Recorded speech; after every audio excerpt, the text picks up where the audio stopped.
नमस्कार साथियों, मैं आपका अपना साथी अजय कुमार सिसोदिया।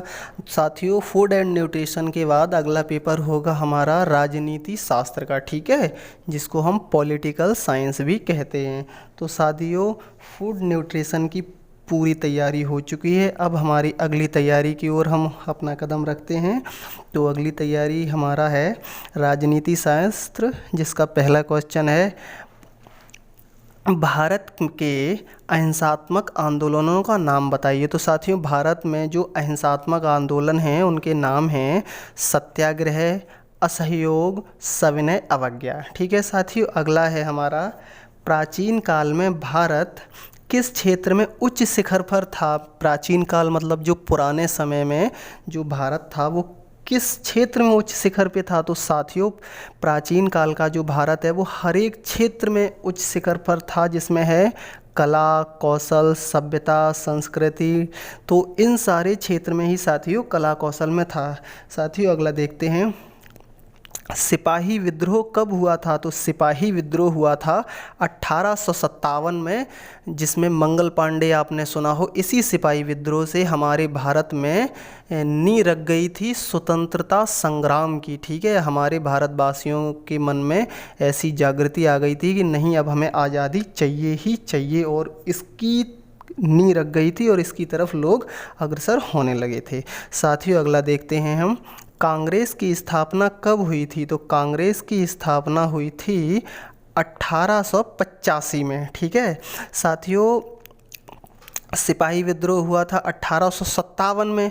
उसके कुछ सालों बाद 1885 में कांग्रेस की स्थापना हो गई थी। ठीक है साथियों, अगला देखते हैं अपना 5 नंबर, भारत में किस शताब्दी को राष्ट्रीय जागरण का युग कहा जाता है। तो साथियों, जो 17वीं शताब्दी थी उसको राष्ट्रीय जागरण का युग कहा जाता है। साथियों, अगला देखते हैं, भारत की पुनर्जागृति मुख्यतः आध्यात्मिक थी। यह कथन किसका है। तो यह कथन है डॉक्टर जकारिया का। ठीक है साथियों, ये कथन है डॉक्टर जकारिया का।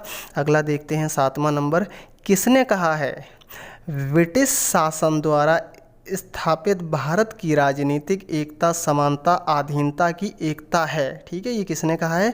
तो ये कहा है पंडित जवाहरलाल नेहरू ने। हम आप इनको अच्छी तरह जानते और पहचानते हैं। ठीक है साथियों, अगला देखते हैं, लॉर्ड लिटन के शासनकाल में स्थिति विद्रोह की सीमा तक पहुंच गई थी। यह किसने कहा। तो यह कहा है विलियम वैंडरवर्न ने। ठीक है, ये विलियम वैंडरवर्न है, इन्होंने कहा है।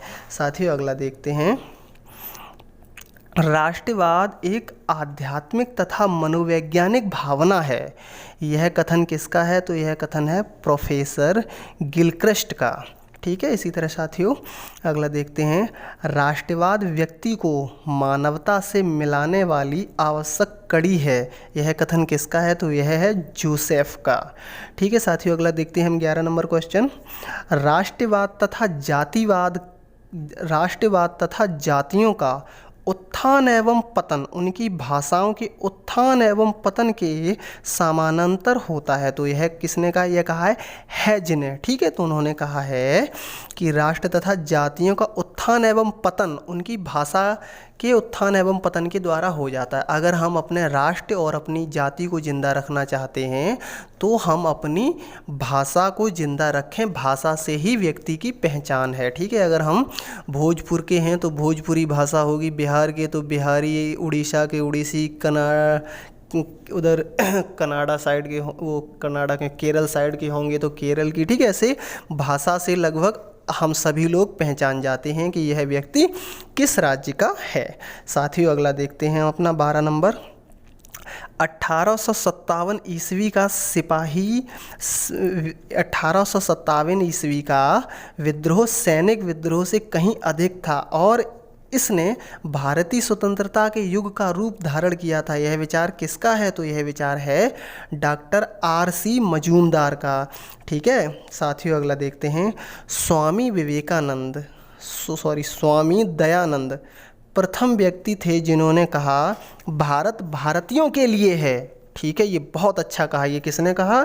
तो ये कहा था एनी बेसेंट ने, जो श्रीमती एनी बेसेंट थी, उन्होंने यह कहा था कि स्वामी दयानंद प्रथम व्यक्ति थे जिन्होंने कहा था कि भारत भारतीयों के लिए है, ना कि अंग्रेज़ों के लिए या अन्य किसी के लिए है। जो ईरानी, अफ़गानी, तुर्कानी, ये बहुत से लोग आए थे, उन्होंने कहा था ये किसी के लिए भारत नहीं है, भारत सिर्फ भारतीयों के लिए है।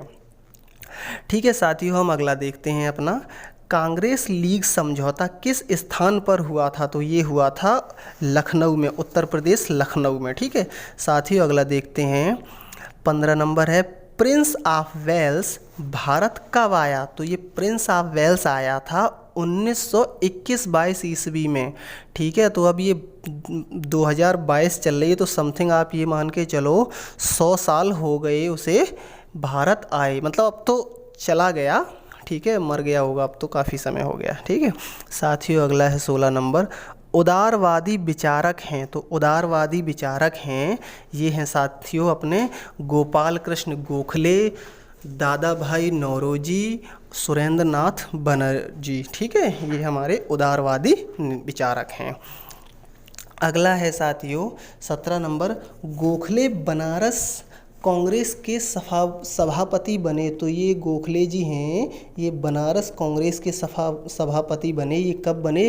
तो साथियों ये बने हैं 1905 ईस्वी में। ठीक है, इसी तरह साथियों हम अगला देखते हैं 18 नंबर, किसने कहा है भारतीय राष्ट्रीय कांग्रेस की स्थापना का उद्देश्य यह था कि ह्यूम ब्रिटिश साम्राज्य इन संकटों से रक्षा करे तथा उन्हें छिन्न भिन्न होने से बचाना चाहते थे? तो ये कहा है लाला लाजपत राय ने। ठीक है, ये बहुत ही सशक्त और मजबूत व्यक्ति थे लाला लाजपत राय, जिनके सिर पर अंग्रेज़ों ने लठ मार मार के इन्हें मृत्यु के घाट उतार दिया था।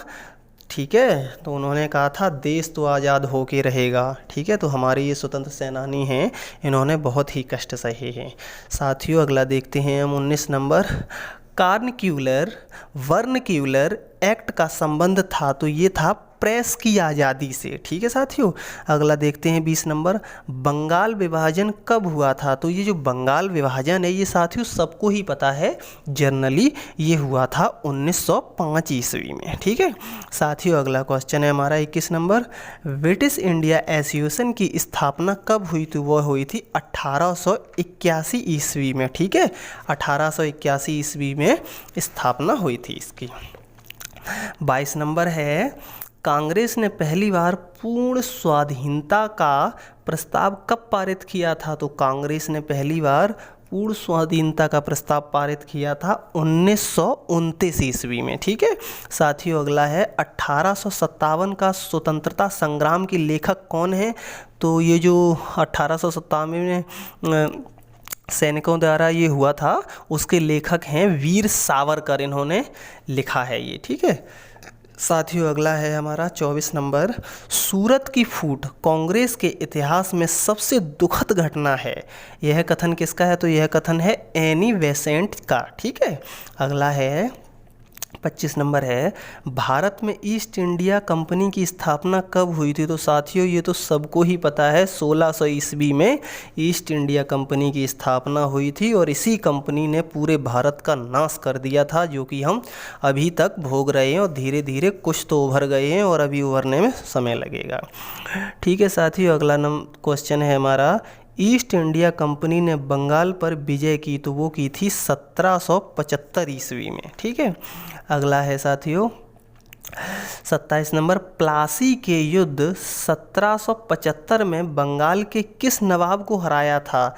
तो जो प्लासी है वहाँ पे युद्ध हुआ था 1775 में, तो बंगाल के नवाब को हराया था, उनका नाम है सिराजुद्दौला। ठीक है जी, सिराजुद्दौला उनका नाम है। 28 नंबर है साथियों, पिट्स इंडिया एक्ट कब बना? तो पिट्स इंडिया एक्ट बना था 1784 ईस्वी में। ठीक है साथियों, अगला देखते हैं, भारत में क्रांति की शुरुआत कब हुई? तो भारत में क्रांति की शुरुआत हुई थी 1857 में ही। जो सैनिक विद्रोह हुआ था उसी समय भारत में क्रांति की शुरुआत हो गई थी। जैसा मैंने आपको बताया था, भारत में क्रांति की नींव रख गई थी। ठीक है साथियों, हमारा ये इस वीडियो का लास्ट क्वेश्चन है। अगले हम 30 क्वेश्चन के वीडियो बनाएंगे। तो ये है, किस अधिनियम के द्वारा संघ सूची के संबंध में विधि बनाने का अधिकार केंद्रीय विधानमंडल को दिया गया है? तो ये इसका सही आंसर है साथियों, भारत सरकार अधिनियम 1919 में। ठीक है, ये एक अधिनियम आया था 1919 अधिनियम। ठीक है साथियों, आप सभी लोग हमारे वीडियो को देख कर अच्छे से तैयारी करते रहें। चैनल को सब्सक्राइब और वीडियो को लाइक व अपने इष्ट मित्रों के साथ शेयर भी करते रहें, जो कि आपके साथ साथ उनकी भी तैयारी होती रहे। अगर हम बढ़ेंगे तो अच्छी बात है, और हमारा साथी मित्र पड़ोसी बढ़ेगा तो और अच्छी बात है। ठीक है साथियों, तो हम सभी लोग अच्छे से अपनी तैयारी करें, ईमानदारी से पढ़ें, नकल के भरोसे ना रहें, और शिक्षा अपने विकास के लिए पाएं, ना कि नौकरी और शादी के लिए। नमस्कार साथियों, जय हिंद, जय भारत।